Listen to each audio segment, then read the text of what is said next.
It's a dream for any aspirant preparing for the UPSC examination to meet an officer. There must be so many doubts, so many confusions, and so many questions in the mind of an aspirant that he would want to ask an officer, such as what is the ground reality behind being an officer? What are some of the roles and responsibilities of an officer? Or what are some of the key qualities required to become an officer? Today, on this very special episode, we have an aspirant here who is here to interact with an officer. Let's dive straight into this very special episode. नमस्कार अभिषेक sir, मेरा नाम है Rahul Yadav. I am an aspirant UPSC. Recently SSC clear किया था मैंने, उसके बाद अभी अपनी तैयारी जारी रखी है। So meeting an IAS officer is like always a good thing for an aspirant, क्योंकि जो ड्रीम मैं देख रहा हूँ, जहाँ मैं पहुंचना चाहता हूँ, वो जस्ट मेरे सामने। So there are lot of questions in my gut कि मैं पता नहीं क्या क्या पूछ लूँ आपसे। But first question is like how it feels to be on the chair. Strategy बनाई आपने, पढ़ाई की, सब हो गया, now you are on the chair, how it feels to be there. So नमस्कार राहुल, सबसे पहली बात तो मैं ये कहना चाहूँगा, thank you for giving me your time. काफ़ी अच्छा लग रहा है मेरे को भी आपसे बात करके, एक सिंसियर एस्पिरेंट से बात करके। सिलेक्ट होने के बाद काफ़ी अच्छा भी लगता है, so that I could share my experiences, I could share my 2 cents. अब to answer your first question कि how it feels to be selected, उसमें बात ये कि सबसे बड़ी बात होती है कि it is a feeling of relief कि 2-3-4 साल लगाता है एक एस्पिरेंट। कभी कभी एग्जाम में ऊपर नीचे थोड़ा टर्बुलेंस होता है, कई बार सिलेक्ट नहीं हो पाते हैं, कई बार नीचे रैंक आती है, but once you are selected and you get the service you aspired for, तो it is a feeling of relief. फिर दूसरा फीलिंग ये आता है कि नाउ अभी तो सिलेक्शन के लिए हमने पूरा एफर्ट लगा दिया, but now really the time to work has come. अभी तो सिर्फ you working for yourself and your career only, है ना। बट नाउ जो आप अगले इन्विजन कर रहे थे कि हम ये करेंगे, हम ये कर सकते हैं, हम ऐसे कंट्रीब्यूट कर सकते हैं, मेरा विजन ये है कंट्री के लिए, या फिर जितने लेवल पे मैं काम करूंगा उसका विजन मेरा ये है।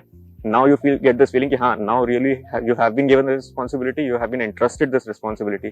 आप पे ये विश्वास जताया गया कि आप कुछ कर सकते हो, कुछ बड़े स्केल पे कर सकते हो, वो आप पे रिस्पॉन्सिबिलिटी दी गई है। तो ये काफी ज्यादा हम्बलिंग टाइप की फीलिंग होती है कि मेरे पे वाकई विश्वास कर रहे हैं लोग। उसके बाद स्ट्रैटेजी की अगर बात करें, कैसे स्ट्रैटेजी बनाई थी, क्या क्या किया था, तो स्ट्रैटेजी तो बेसिकली क्यूमुलेटिव थी मेरी।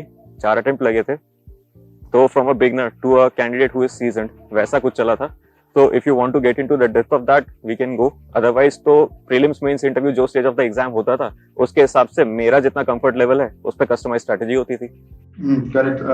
Actually I was going through your profile on different sites and all, तो पता चला मेरे को कि आप 12th क्लास में you are a ranked person, then AI triple में rank 6 and then clearing IAS with 8th rank. मतलब ये एक गोल पोस्ट की तरह था, ये क्लियर करते गए। अभी इससे बात गोल पोस्ट मतलब ये था कि जैसे हमने पढ़ाई कर रहे हैं, तो मैं अगर 12th क्लास को देखूं तो मैं पढ़ाई कर रहा था, अच्छे से पढ़ाई की, ग्रेजुएशन में अच्छे से की थी और अच्छे नंबर लाने हैं। अब आईएएस का एग्जाम मिल गया कि हाँ इसमें भी टॉप रैंक में आना है, और वो आ गए हैं आप। इससे आगे क्या? देखिए, ऐसा नहीं था मेरे लिए कि एक गोल पोस्ट दूसरा गोल पोस्ट। ये था कि पढ़ना मुझे हमेशा बचपन से अच्छा लगता था, और I have to accept honestly, JEE क्यों दिया, स्कूल टॉपर थे, टीचर्स ने कहा मैथ्स में इंटरेस्ट है तो फिर जेई दे दो, बायो में इंटरेस्ट है तो फिर अपना पीएमटी दे दो। तो obviously I was interested in maths, the obvious goal was JEE. तो 11th-12th में उसकी पढ़ाई करी, जेई निकाला। वहां पे जाके जब I was allotted civil engineering, second year में उसमें इंटरेस्ट आ गया। अब उसमें इंटरेस्ट आ गया तो sincere student interested in learning, क्या करेगा वो पढ़ाई करेगा। अब I had option of research और गोइंग टू द फील्ड, है ना। तो I wanted to apply myself on the field, I wanted to see कि जो मैं कर रहा हूँ उसका बेनिफिट डेली लोगों को। रिसर्च में बहुत ज्यादा बेनिफिट, आप पूरी दुनिया चेंज कर सकते हो अपनी फील्ड में, but that benefit takes 30-40 years to approve. 30-40 साल बाद वो इम्पैक्ट आता है आपकी रिसर्च का। तो मैं चाहता था मेरे काम का डेली इम्पैक्ट आए, तो मैं फील्ड पे गया सिविल इंजीनियरिंग से। दैट वॉज इंजीनियरिंग सर्विस, और आईईएस जिसको पहले कहते थे। इंजीनियरिंग सर्विस में जाके लगा ठीक है, सिविल इंजीनियरिंग में मैंने सीख लिया, अप्लाई भी कर रहा हूँ, खुद को अप्लाई कर सकता हूँ, बहुत पोटेंशियल है इसमें, मतलब फील्ड में। पर दुनिया में बहुत कुछ है सीखने को, सिर्फ सिविल इंजीनियरिंग नहीं है, बहुत कुछ है सीखने को। मतलब history, geography, polity, economy, current affairs, international relations, internal security, disaster management, सब कुछ में बहुत कुछ है सीखने को। And I should not limit myself to civil engineering. अगर मेरा इतना एप्टीट्यूड है कि मैं दूसरी चीजें सीख के अप्लाई भी कर सकता हूँ, and that is what motivated me. ऐसा नहीं था एक गोल पोस्ट दूसरा गोल पोस्ट, ये था कि मैं सबसे ज्यादा कहाँ खुद को प्रोडक्टिव बना सकता हूँ, वेयर आई वुड फील कि मैं सबसे ज्यादा अपने लेवल पे कंट्रीब्यूट कर रहा हूँ, सबसे ज्यादा सीख रहा हूँ। तो that thing continues even now. Goal post वाली बात नहीं कि मुझे टॉप 10 में रैंक लाना था इसमें, फिर मुझे टॉप 10 में रैंक लाना, ईगो बूस्ट करना, वो वाली बात नहीं होती है। And nobody, let me tell you, कोई एस्पिरेंट ऐसा नहीं सोचता कि मेरी टॉप 10 में रैंक आ जाएगी। आज जाए विश करते हैं, बट ये नहीं बोलते कि मेरी तैयारी ऐसी कि टॉप 10 में रैंक आ जाएगी। तो गोल पोस्ट नहीं था, बस एक एस्पिरेशन था कि ये करना है, और दैट एस्पिरेशन स्टिल कंटिन्यूज कि यार मेरे को सीखना है, जो सीख रहा हूँ उसको अप्लाई करना है, और जितना मेरा पोटेंशियल है उतने बड़े स्केल पे अप्लाई करना है, जितने बड़े लेवल पे कर सकता हूँ उतने बड़े लेवल पे करना है, जितने ज्यादा लोगों से सीख सकता हूँ उतने ज्यादा लोगों से सीखना है।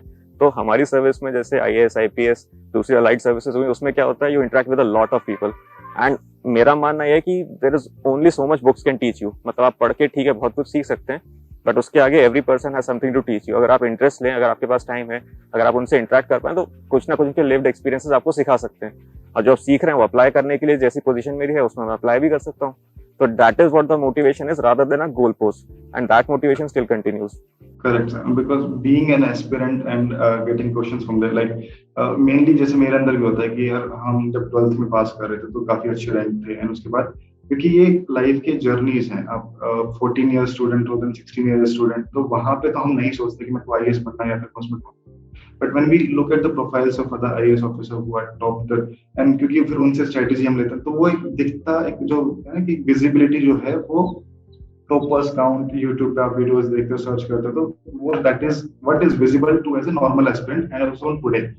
और यहीं से मेरा सेकंड चीज भी है कि खुद पे कॉन्फिडेंस कर पाना। जैसे मैं अभी मान लो कि मैं अभी ग्रेजुएशन पास की है, मैं खुद से सोचता हूँ कि मैं अच्छा स्टूडेंट हूँ, लेकिन फैमिली वाले या आसपास के जो दोस्त हैं उनको लगता है कि यार ठीक है, तू बस IAS के सपने मत ही देख, तो ज्यादा सही है। मतलब you are not that into the picture of everybody is around you. तो पीयर प्रेशर जो है कि यार करूं ना करूं, कहीं जाके फेल ना हो जाऊं, what actually motivates a person rather than other things, like कि मेरे खुद के अंदर से मोटिवेशन आता है, कितना अपने ऊपर मेरे को कॉन्फिडेंस दिखाना चाहिए कि हाँ मैं कर सकता हूँ। यूट्यूब पे आप अगर देखोगे तो आपको प्रोफाइल्स मिलेंगी, लोगों ने 23 साल में एग्जाम क्लियर कर दिया, तो यू विल फील कि इनको कहाँ से कॉन्फिडेंस आया। एंड ऑनेस्टली टेलिंग, मेरे को तो 29 का था जब मैं सिलेक्ट हुआ, तो देयर इज अ डिफरेंस, वो बात सही है। कॉन्फिडेंस कहाँ से आता है? सबसे पहले कॉन्फिडेंस इससे आएगा कि हमें क्लैरिटी होना चाहिए कि हम करना क्यों चाहते हैं, करना क्या चाहते हैं, ठीक है। उससे आपको सिंसियरिटी आती है। अगर ये होता है कि पापा ने कह दिया, मम्मी ने कह दिया, मामा ने कह दिया, तो वो सिंसियरिटी नहीं आती है। जब तक हमारे माइंड में क्लैरिटी नहीं है कि हमें क्यों करना है, मेरा क्या विजन है, मुझे क्या मिलेगा इससे, और ये नहीं कि पावर प्रेस्टीज मिल जाएगा, उसका जो सेटिस्फैक्शन होता है that does not last long.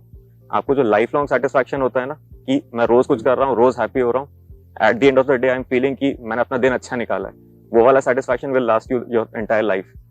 तो वो मैं बोलूँ, अगर ये क्लैरिटी आदमी के पास है, ये क्लैरिटी एस्पिरेंट के पास है, तो 16 साल, 17 साल, 23 साल, 25 साल, 30 साल, that is not a difference, that does not make a difference. ये क्लैरिटी अगर मेरे पास है कि मुझे यही लाइफ में करना है, this is what I want, और इसके लिए मैं अपने 2-3 साल लगाने को तैयार हूँ, दिन के 12 घंटे लगाने को तैयार हूँ। तो चैलेंजेस आते हैं, सोशल आइसोलेशन आता है, फ्रस्ट्रेशन, डिप्रेशन, एंजाइटी एग्जाम के साइकिल में आता है, वो सब फेस करने को तैयार हूँ। तो आपको मेहनत करने का इच्छा होगी।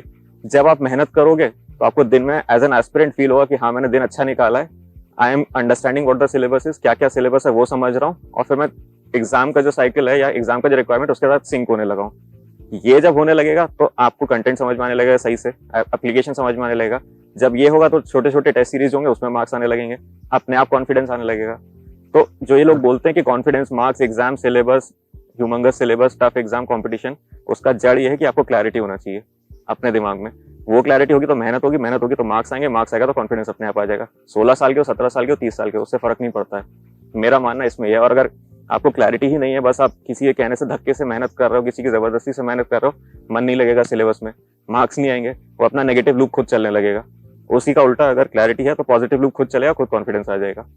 तो इससे फर्क नहीं पड़ता कि आप IIT से हो, IIM से हो, कहीं एम्स वगैरह से हो, कोई बहुत इलस्ट्रियस आपकी प्रोफाइल है, उससे फर्क नहीं पड़ता।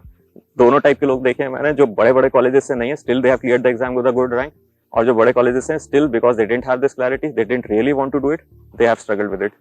तो क्लैरिटी रखना, कॉन्फिडेंस अपने आप साइड से आ जाएगा। करेक्ट है सर, क्योंकि just because of being in like अभी इस तरफ जब पढ़ाई करते हैं तो एक पीछे बैकग्राउंड में डर भी होता है ना कि यार अगर नहीं हुआ तो, वो जो क्वेश्चन मार्क बीच में आता है कि अगर बाय चांस नहीं हुआ तो।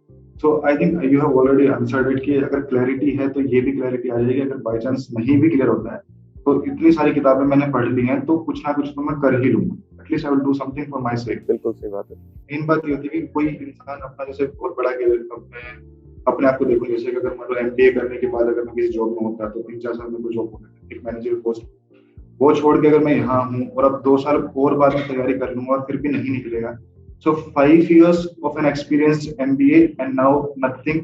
तो वो जो डर है, जो वो हर एस्पिरेंट के दिमाग में ही होता है, क्योंकि मेरे में तो है अभी, जैसे मैं फील कर रहा हूँ, even though I am going it कि ठीक है, even though I have secured a job in government, but still वो एक अंदर क्यूरियोसिटी है कि यार वो नहीं हुआ तो इस पोस्ट पे तो मैं सर्वाइव नहीं कर पाऊंगा शायद ज्यादा लंबे टाइम, क्योंकि मैंने एम बहुत बड़ा बना लिया है अपने लिए और अपनी बहुत सारी किताबें पढ़ ली, तो क्या मैं इससे कम पे कभी सेटल हो पाऊंगा? And there is a chance कि 99% तो मेरे को कम पे ही सेटल होना पड़ेगा, देयर इज ओनली 1% चांस कि मेरा एग्जाम क्लियर होगा, वो किसी भी आईएएस ऑफिसर को।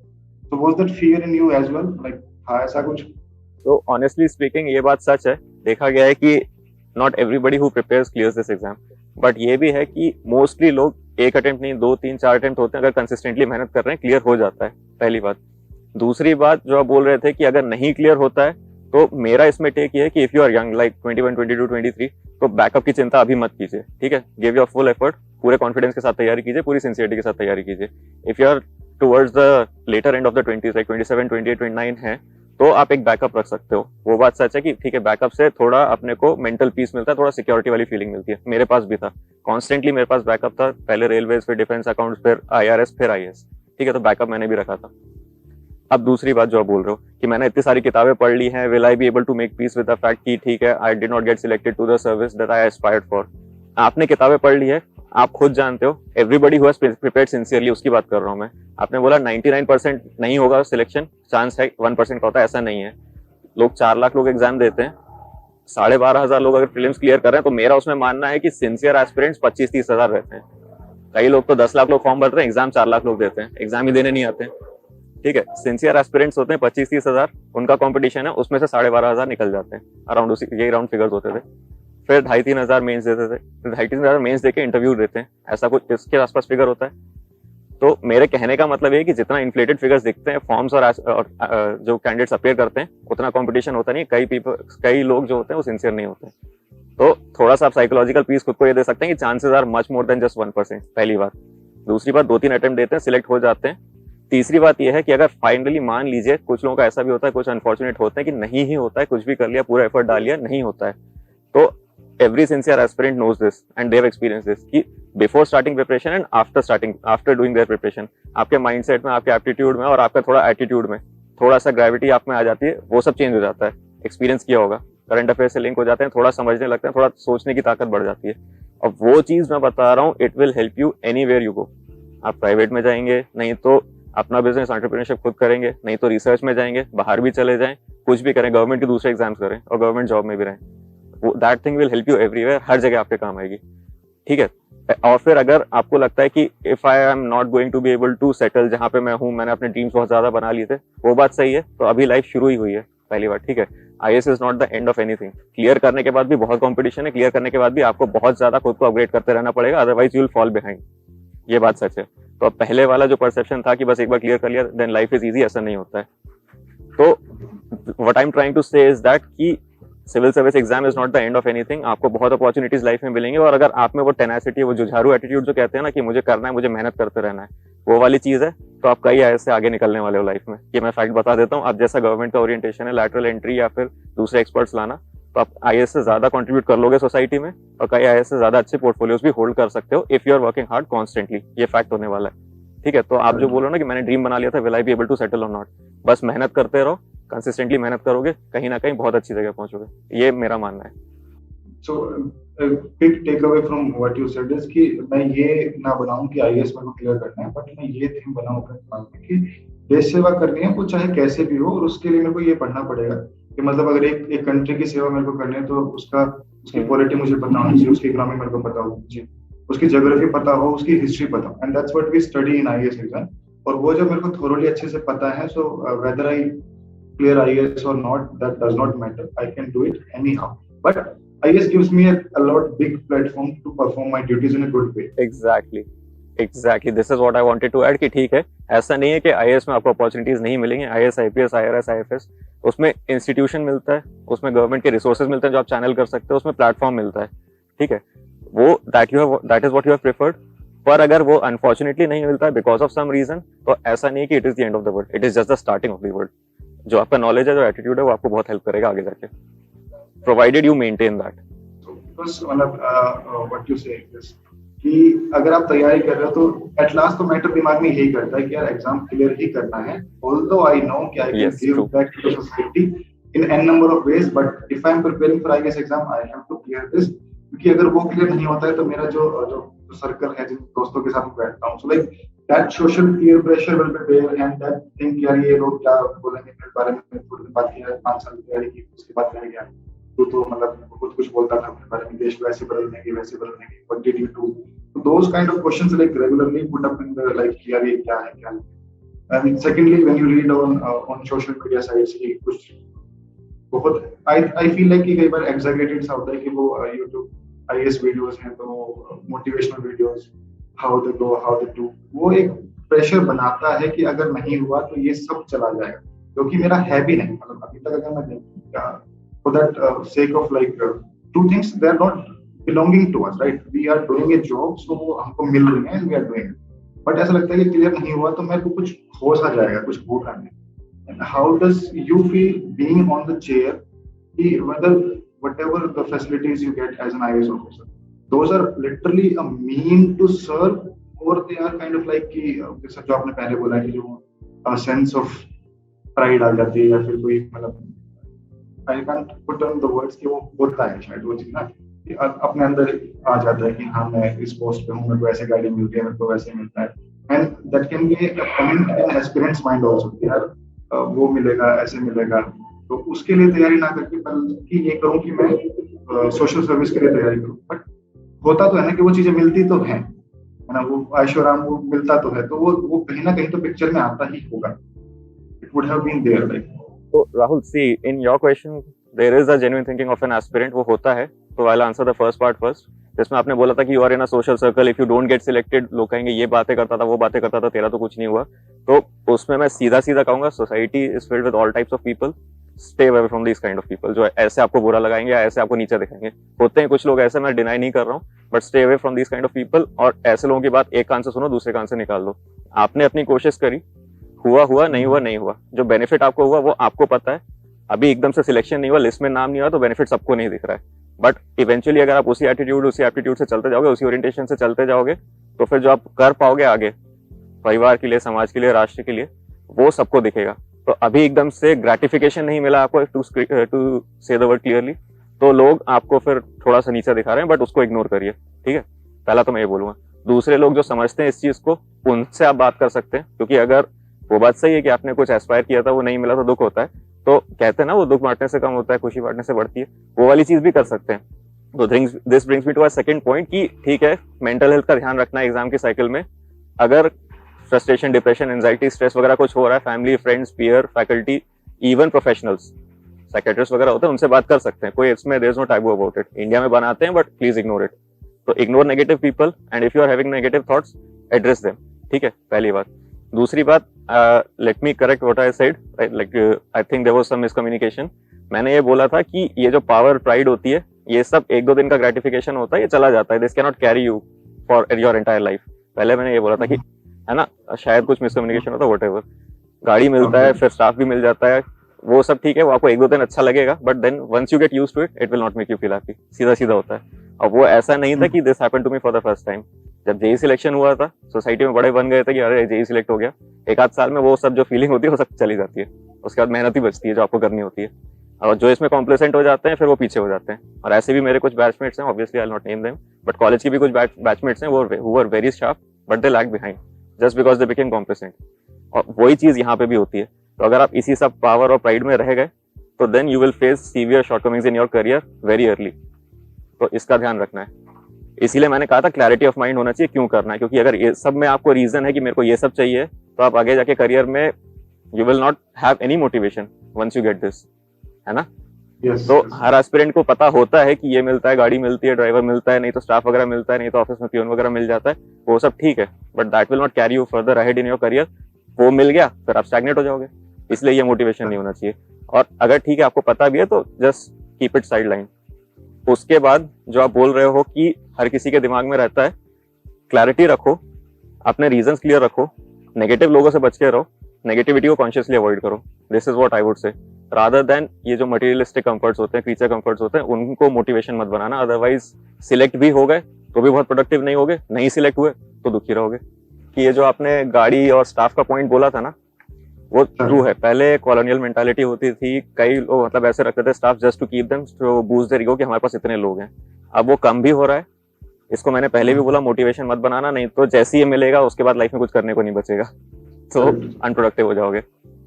पर एक तो एक काम हो रहा है, दूसरी बात कई चीजों में जरूरी भी होता है। मैं अपना खुद एग्जांपल देता हूँ। अभी मैं I am just a probationer, but I got the charge of SDM Amarwara. Amarwara is one of the 7 sub division in Chhindwara. तो वो मेरा अप डाउन करता था, मैं रास्ता 1 घंटे का होता था कई बार। तो उसमें क्या होता था कि कुछ ना कुछ, मान लीजिए कुछ डिस्ट्रिक्ट में चल रहा है, कुछ न्यूज है, कुछ रिपोर्ट है, कुछ है, कई बार कुछ ना कुछ ये होता था कि मेरे को 1 घंटे ऊपर देखने का टाइम नहीं मिलता था। Driver was driving, I was going to the office. अगर मैं डिस्ट्रिक्ट से वहां जा रहा हूँ तो मेरे को 1 घंटे ऊपर देखने का भी टाइम नहीं मिलता था। तो अगर आपके पास ड्राइवर नहीं है, आप बोलो नहीं आपको तो खुद अपनी कार लेना चाहिए और ड्राइव करके जाना चाहिए, that is one way. But आप अपना जो बाकी टाइम है while you're commuting to the office उसको प्रोडक्टिवली अगर यूज कर रहे हो, and the situation is like that in which you have to use your time, वरना आप मतलब you would be less productive in the district. तो वो भी एक एस्पेक्ट होता है इसका कि ये चीजें if you are using them constructively they make you more productive, if you are not using them constructively ये सिर्फ they can just make you complacent. तो मिलती हैं चीजें, दे आर बीइंग स्ट्रीमलाइन कि अब जितना जरूरत है उतना ही दिया जाए, पर जितना मिल रहा है उसको कंस्ट्रक्टिवली यूज करना है नहीं करना है वो that is up to the officer. Correct sir. मतलब मेन बात मैं वही फिर टेक हुई कि एक ऐसे हो जाओ आप कि काम करना है, रिस्पॉन्सिबिलिटी निभानी है, उसके लिए जो जो जरूरत लगेगी वो स्टाफ भी मिलेगा या फिर गाड़ी भी मिलेगी, वो सारी चीजें कॉन्सिक्वेंटली मिलती रहेंगी। These things are not to enjoy but to serve the purpose कि किसके लिए हम वहां पे बैठे हैं, राइट? That's what. और कई बार मिलता है, कई बार नहीं भी मिलता है। Don't get used to it on a parting note. कई बार मिलता है, कई बार नहीं भी मिलता है। Varies from district to district and portfolio to portfolio. ठीक है, वो क्योंकि मैं फिलहाल भी अभी कैग ऑफिस में हूँ तो मेरे को पता है कि कैसे हम फेस कर रहे हैं यहाँ पे 4-4 5-5 लोग एक ही जगह रुके हुए। सी कि गवर्नमेंट क्या गेट यूज्ड टू इट, उसमें डोंट गेट अटैच्ड, वो वाला एटीट्यूड रखना। Correct sir. The main thing to attach is with yourself. मतलब खुद में अच्छे से रहो, खुद की पढ़ाई अच्छे से करते रहो, जस्ट बीइंग विद यू। मतलब being you is the main ultimate goal. बाकी सारी चीजें आसपास की चीजें बदलती रहेंगी, कुछ मिलेगा कुछ नहीं मिलेगा, चैलेंजेस ज्यादा आएंगे, एग्जैक्टली तभी आराम मिल जाएगा। लेकिन अगर आप अपने आप में ठीक हो तो फिर वही कहना कि जिम जाना है या एक्सरसाइज करनी है तो भले आसपास जिम हो या ना हो उससे तुम्हें फर्क नहीं पड़ेगा, तुम्हें अपनी हेल्थ अच्छी रखनी है। That is the main motto. एक एग्जांपल हो गया। Exactly. Sir last thing is कि जब हम आईएएस बन गए, लाइक ठीक है मैंने तैयारी की, one thing actually I wanted to ask कि एक तो जब स्टार्ट करते हैं हम आईएएस की तैयारी और जब हम उस तक पहुंच जाते हैं, and can you briefly just एक जिस्ट बता सकते हैं, एक स्ट्रेटेजाइज कि भाई इसमें एक आई थिंक कि कैन नॉट बी जो मतलब डेली बेसिस पे हम उस चीज को मॉनिटर नहीं कर सकते, but as an aspirant you have cleared it. तो एक ओवरऑल होगा कि अगर मैं ब्रीफली अगर अपने उन 2 या 3 साल को मैं देखता हूँ तो मैं कैसे उसको डिस्क्राइब कर सकता हूँ, ताकि उन चीजों में मैं अपने आप को, जैसे मैं अभी बढ़ रहा हूँ तो मेरे को लगता है कि यार कहीं ऐसा ना हो कि कहीं क्लियर ना हो जाए, अच्छा तो कहीं वैसा ना हो जाए, तो क्या मैं उसको अपने आप को उस पिक्चर में रख पाऊँ कि हाँ ठीक है ऐसा सर के साथ भी हुआ था एंड इट हैपेंस। एक ब्रीफली क्या आप उसको जस्ट कर सकते हो कि हाँ 2-3 साल की मेहनत हो। 2-3 साल से ज्यादा मेहनत लगी थी अनफॉर्चुनेटली मेरे को। I am not as sharp as my batchmates. तो 4 अटेम्प्ट 3 सिलेक्शन के बाद जाके बने थे। आई am not one of those people who cleared it in first attempt, but या आई कैन समराइज। तो जब मैंने स्टार्ट किया था तब I was in a position जब I can tell you honestly कि ईरान इंडिया के ईस्ट में या वेस्ट में वो भी नहीं पता था मुझे। And there came a point कि मुझे लगा कि यार मेरे को ये भी नहीं पता क्या हालत है मेरी। That is what prepared me and motivated me to read the newspaper। ठीक है, कॉलेज में मैं सोचता था कि फंडामेंटल राइट्स क्या है हमारे, वो 6 फंडामेंटल राइट्स, वो स्पीच और 19 वाले जो हैं 19 वाले ABCDE और G। उसके आगे मुझे अपने फंडामेंटल राइट्स भी नहीं पता था। ये हालत थी मेरी। मुझे ये नहीं पता था सुप्रीम कोर्ट को कॉन्स्टिट्यूशन से क्या लेना देना है। ठीक है, तो I started from there. Average citizen से भी कम मेरे को पता था। तो I was literally very unaware, very ignorant. यहाँ से स्टार्ट करके जहाँ पे वहां तक पहुंचना ऑब्वियसली हार्डवर्क और किस्मत दोनों लगेगा। ऐसा कोई एस्पिरेंट नहीं है जो फर्स्ट अटेम्प्ट में रैंक 1 भी ला रहे हैं। मैं भी उनका भी ऑनेस्टली अगर वो अपना बताएं तो कहीं ना कहीं वो किसी ना किसी टेस्ट सीरीज में फेल हुए होंगे, कभी न्यूज़पेपर आर्टिकल समझ में नहीं आएगा, कोई टॉपिक में कंफर्टेबल नहीं रहेंगे। मेरे लिए ज्योग्राफी था वो। कहीं ना कहीं होता है, टेस्ट सीरीज में मार्क्स नहीं आ रहा है, कंटेंट समझ में नहीं आ रहा, याद नहीं हो रहा है, रिवीजन नहीं हो रहा, मोटिवेशन नहीं आ रहा, पीयर सर्कल खराब है, फैमिली में कुछ चल रहा है, वो हर किसी के साथ होता है। And that is part of life and that is what improves your character through out the phase of the preparation. मतलब वो टेनासिटी जो होती है, मैंने बोला था जुझारूपना, वो इसी से आता है ठीक है, उससे आप डील कर पाते हो तो आप मतलब बन जाओगे जुझारू, एंड ये it will help you through out your life. उसके बाद क्या होता है, अब ये सब तो बेसिक हो गया, बेसिक आपके ट्रेड्स हो गए। अभी तक तो आपने एग्जाम से डील करना शुरू नहीं करा है, फिर एग्जाम से डील करते हो तो कभी प्रीलिम्स में कुछ गड़बड़ हो जाता है, कभी ओएमआर भरने में गड़बड़ होगी, फिर प्रीलिम्स नहीं निकला, कभी कुछ भी गड़बड़ हो जाता है। ठीक है, वो once you get this right, वो सबके साथ होता है, कुछ ना कुछ फेजेस सबके साथ आते हैं, किसी के साथ कुछ ओएमआर में शीट में कुछ सिग्नेचर गड़बड़ हो जाता है, कुछ ना कुछ होता रहता है। तो जब मेंस आता है, जैसे मेरे साथ हुआ था 17-18 में, ऐसे पेपर बिगड़ा, fortunately the interview compensated for it, but then I could not get my desired service. तो ये सब जो टर्बुलेंस है, जो विसिटिट्यूड्स ऑफ द एग्जाम होता है, वो सबके साथ होता है, आपकी पर्सनल लाइफ में, आपकी एकेडमिक लाइफ में, आपके एग्जाम के साथ, और फिर उसके बाद सर्विस में भी कई बार ऐसा होता है लीव नहीं मिल रही है तो सर्विस में रह के पढ़ना पड़ रहा है, वो सबके साथ होता है, अप्स एंड डाउन सबके साथ आते हैं। The way you deal with it, that is what either gets you selected or improves your character or just wastes your time, it depends on you। तो अगर आपको चैलेंजेस आ रहे हैं तो मैं ये बोलूंगा सबसे पहले तो एक्टिविटी वर्सेस अचीवमेंट, उसमें एनालाइज करो कि मैं उसको एड्रेस कर रहा हूँ या फिर मैं I have been doing the same thing जो मैं पहले कर रहा था, that led to that challenge. ऐसा मतलब जैसे मेरे को ऐसे पेपर में दिक्कत आ रही थी तो मैं बस जीएस की प्रैक्टिस करता रहता, तो उससे हेल्प नहीं मिलता ना, ऐसे की प्रैक्टिस करी और एक बार अगर सही से उसको एड्रेस नहीं किया, 17 में मार्क्स नहीं है, 18 में भी नहीं है, तो 19 में एड्रेस किया तो मार्क्स आए। तो activity versus achievement, don't just put in brute force, थोड़ा स्मार्ट वर्क करो, जहां दिक्कतें हैं वहां पे एड्रेस करो। ठीक है, ये पहला बात है। दूसरी बात ये है कि रिमेंबर कि हर किसी को ये चैलेंजेस आते हैं, तो थोड़ा साइकोलॉजिकल सेफ्टी सिक्योरिटी मिलेगी। तीसरी बात ये है कि once you recognise that challenge, जरूरी नहीं है कि मतलब ऐसा तो है ही नहीं कि you are the first person in the world to face that challenge. Once you recognise the challenge and you are ready to work on it, don't try to address it yourself until and unless you are absolutely sure कि मैं कर ही सकता हूँ, मुझे किसी की help की जरूरत नहीं है। सीक हेल्प, अगर सिविल एग्जाम के प्रिपरेशन में चैलेंजेस आ रहे हैं, seek help from seniors, friends, peers. अगर फैमिली में कोई हेल्प कर सकता है, जैसे अगर किसी के पेरेंट्स वगैरह प्रोफेसर है, एकेडमिशियन है, सिविल सर्वेंट है, तो जिस टाइप का चैलेंज है वैसे टाइप का, जैसे बोलते हैं कि जैसी बीमारी वैसी दवा, तो seek help, be ready to seek help, वो मैं बोलूंगा। Recognise the challenge, work on it and be ready to seek help. ठीक है, एंड बी सिक्योर कि हर किसी को प्रॉब्लम आती है, मैं अकेला नहीं हूँ। मतलब मेरे को जो मतलब आपसे बात करके तो ऑब्वियसली अच्छा लगा, लेकिन एक चीज जो मेरे को सीखने के लिए मिली नहीं कि एक clarity of vision with making of a character is what I need to do in my journey. IAS बनना उसका एक बाय प्रोडक्ट हो जाएगा फिर ऑटोमेटिकली, कि मैं अपने क्लैरिटी ऑफ विजन से उस एग्जाम को पढ़ रहा हूँ और फिर मैं तैयारी कर रहा हूँ एक ऐसा कैरेक्टर डेवलप करूँ जो सर्विस कर सकता है नेशन की। I will become an IAS officer and then I will go ahead of it, because we can see now being like बहुत सारे हरदीप सिंह पुरी सर जो है, जो अब मिनिस्टर हैं, या जयशंकर सर हैं जो अभी फिलहाल एक्सटर्नल मिनिस्टर है। So we can see people have reached that step as well, और बहुत कम लोग पहुंचते हैं वहां पे भी। But if you keep on going, मतलब पढ़ाई कर दी है, स्टार्ट कर दी है और चीजों को एड्रेस करना स्टार्ट कर दिया है, सोसाइटी में क्या गलत क्या सही है, नेशन में क्या गलत क्या सही है, फिर वर्ल्ड में क्या चीजें हमको कैसे ठीक कर सकते हैं। तो if you started address it as a larger picture, that's what I can take it from you now.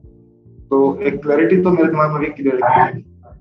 To add just one more thing, ये क्लैरिटी जितना जल्दी एक एस्पिरेंट ले आए अपनी थिंकिंग में, उतना उनके लिए बेनिफिट होगा, not only in their life as an aspirant but also in their professional personal life. और दूसरी बात, इंटरव्यू में कहीं ना कहीं ये रिफ्लेक्ट हो जाता है।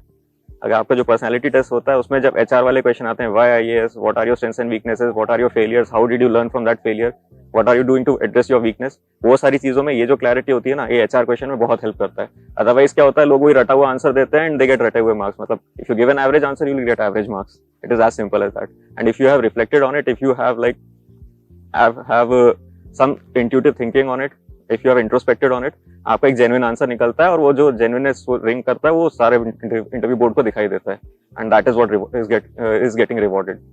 तो ये आपको हमेशा हेल्प करेगा एग्जाम में भी, उसके बाहर भी। तो आपने वो एग्जाम क्लियर किया, मेरे पास वही मैंने से स्टार्ट किया था कि मेरे गट्स में बहुत सारे सवाल हैं, मैं पता नहीं क्या क्या पूछ सकता हूँ, स्ट्रेटजी कौन फोकस, बट जैसे नितिन सर ने कहा कि टाइम थोड़ा कम है।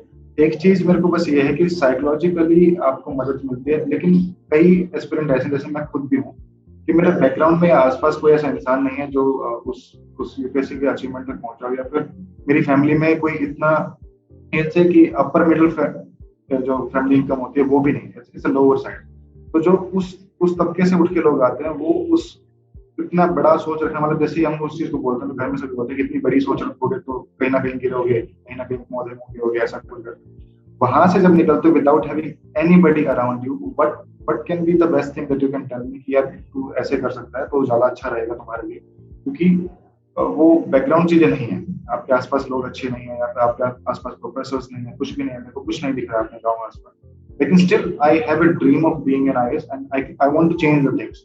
अब मैं किस चीज से वो मोटिवेशन सीख करूं? देखिए, पहली बात तो मैं ये बोलूंगा, if you have nobody in your family या पीयर सर्कल या फ्रेंड्स या फिर अपने लोकेलिटी विसिनिटी में कोई नहीं है, तो यू हैव इंटरनेट। आजकल इंटरनेट आपका दोस्त है, you can connect with people, you can connect with seniors. कुछ सिलेक्टेड कैंडिडेट्स हैं, they are willing to help out, they are willing to always connect with aspirants, थोड़ा थोड़ा हेल्प करने के लिए तैयार रहते हैं, जैसे भी जितना भी दे कैन कंट्रीब्यूट, तो you can find help from there. ठीक है, इंटरनेट पे you can make peer circles, you can meet senior candidates who can guide you, तो थोड़ा साइकोलॉजिकल सेफ्टी सिक्योरिटी मिल जाता है। थोड़ा ऐसा भी लगता है कि हाँ, ये मेरे जैसे लोग हैं जिनने क्लियर किया है, they are not aliens from some other planet. ठीक है, एवरेज लोग हैं, जैसे मैं एवरेज टाइप आदमी हूँ, मेहनत कर लेता हूँ, निकल जाता है, वो वाली चीज है, तो थोड़ा आपको सिक्योरिटी मिलेगा। दूसरा ये है कि क्या रिमेम्बर करें, क्या सोचें, या क्या मोटिवेशन हो, तो मैं ये बोलूंगा कि अभी तो आप मेहनत करो, अभी टॉक लेस वर्क हार्ड, चुपचाप मेहनत कीजिए। ठीक है, ये मैं बोलूंगा, मतलब मेरा अप्रोच ये था, ज्यादा बातें नहीं करना किसी से कि मुझे ये करना, मुझे वो करना है, अपने दिमाग में चीजें रखना है। ठीक है, थोड़ा उसको दिमाग में भरने दीजिए अच्छे से, और दिमाग में थोड़ा उसको राइप होने दीजिए, ये बोलूंगा। उसके बाद वंस यू गेट सिलेक्टेड, जब तक वो राइप हो रहा है तब तक stay away from negative people, ये इंपॉर्टेंट चीज है, जो आपको गिराएंगे, नीचे खींचेंगे, stay away from those people. और जब यू गेट सिलेक्टेड, तब मैं ये बोलूंगा कि ये जो आपकी स्टेज है ना एस्पिरेंट वाली, जिसमें you are ready to learn things, you are eager to learn things, इसको मत छोड़ना, ये एप्टीट्यूड को मत छोड़ना, that will take you ahead. And when you go ahead, ये याद रखना कि कहाँ से आए हो, क्योंकि जब आप चेयर पे बैठे होगे ना, आपके पास 50 लोग आएंगे ऐसे ही कि सर मेरे घर पे ये प्रॉब्लम है, ये प्रॉब्लम हो रही है, तो हाई हैंडेड एटीट्यूड रखोगे ना, अरे मैं बॉस हूँ, मुझे नहीं करना तुम्हारा कुछ, ये वाला करोगे तो you will face trouble and you will not be helpful to anyone. तो जहां से आए हो उसको याद रखना, you will be able to empathise with the person who is there in front of you and you will be compassionate enough to help them. जहां से आए हो उसको याद रखना, अभी ज्यादा बोलना नहीं, मेहनत करना, और अगर पीयर सर्कल या फ्रेंड या हेल्प की जरूरत है, internet is always there with you. अगर आपके पास भगवान ने आपको अपने पीयर सर्कल फैमिली में लोग नहीं दिए तो भगवान ने इंटरनेट दिया है। So it was a pleasure interacting with you as well. It was a privilege and an honor to be able to share my 2 cents. कई लोग मेरे से बहुत ज्यादा विद्वान होंगे, बट जो मुझे समझ में आया अभी तक वो that I shared, तो hopefully ये आपके लिए थोड़ा सा helpful रहा होगा। तो see you soon Rahul. Good luck for your preparation and good luck for your exam. See you soon at the LBS Academy. Surely sir, it was too good for me, और जितनी चीजें आपने मेरे को बताई, मुझे नहीं पता कि कहीं और से मिल सकती है नहीं मिल सकती, but yes, it was from you, it was motivating for me, और काफी सारी चीजें जो मुझसे रिलेट करती हैं, एज एन एस्पिरेंट रिलेट करती हैं, और मेरी मदद करेंगी वो मेरे फ्यूचर में। So I thank you for this, मतलब मेरे लिए ये ऑनर था कि मैं आपसे बात कर पाया। Thank you sir, thank you very much. I spoke to Abhishek Saraf sir, who is himself has cleared IAS exam, और एक ऐसे इंसान में लगे जिन्होंने एक थोड़ा जर्नी में एग्जाम क्लियर किया है। ठीक है, और ऐसा नहीं कि भाई एक बार में हुआ, एक बार में हो गया, उनको कुछ प्रॉब्लम उन्होंने भी फेस की, जो कि शायद मुझे अपने आप से रिजेंबल लगती कि हाँ शायद मैं भी ये फेस कर रहा हूँ, और मे भी मेरे को एक बार में अगर कोई चीज क्लियर नहीं होती तो दोबारा करती। And the most aspiring thing that I got from him as well कि एक कैरेक्टर का निर्माण करना है मेरे को। सिंपल सीधी बात कि एक कैरेक्टर का निर्माण करो, क्वालिटी ऑफ विजन रखो कि देश सेवा ही अहम है, वो बाकी सब चीजों से बड़ी है, और जब उसकी वो सेवा करने के लिए मुझे लगता है कि पढ़ाई बहुत इंपॉर्टेंट है, तो वो पढ़ाई मेरे को करनी पड़ेगी, और फिर वो क्लैरिटी रहेगी कि मेरे को पढ़ाई करनी है क्योंकि मेरे को ये करना है, तो वो ऑटोमेटिक सारी चीजें मेरे दिमाग में ऑटोमेटिक होती चली जाएंगी। मुझे ना शायद ये चीज सोचने की जरूरत पड़ेगी कि मेरा मोटिवेशन कौन है, ना शायद मुझे ये देखना पड़ेगा मेरे पास प्रॉब्लम्स क्या है।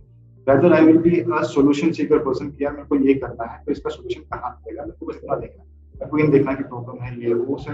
शायद वो अप्रोच एकदम से एक शिफ्ट हो जाए कि अगर कोई भी एस्पिरेंट इसको करे। Yes, it was a kind of motivating thing कि मैंने सर से बात की, बट जो ब्रीफली मेरे को बात लगा कि चाहे कोई दुनिया में तुम्हारे साथ हो या तुम्हारे दुनिया में कोई साथ ना हो, चाहे तुम्हारे आसपास कोई लोग मोटिवेशन देने वाले हो या भले ही हो ना, एक चीज है जो मोटिवेशन दे सकती है, वो है यूपीएससी का exam itself and to serve the country. तो वही इनफ है, और उसी के साथ मैं अपनी तैयारी जारी रखूंगा। That was it from our side here. We had a very special episode in which we saw an officer interact with an aspirant. If you too are an aspirant and have some more questions to which you want answers to, please do comment them in this video below and we will try and get them answered for you.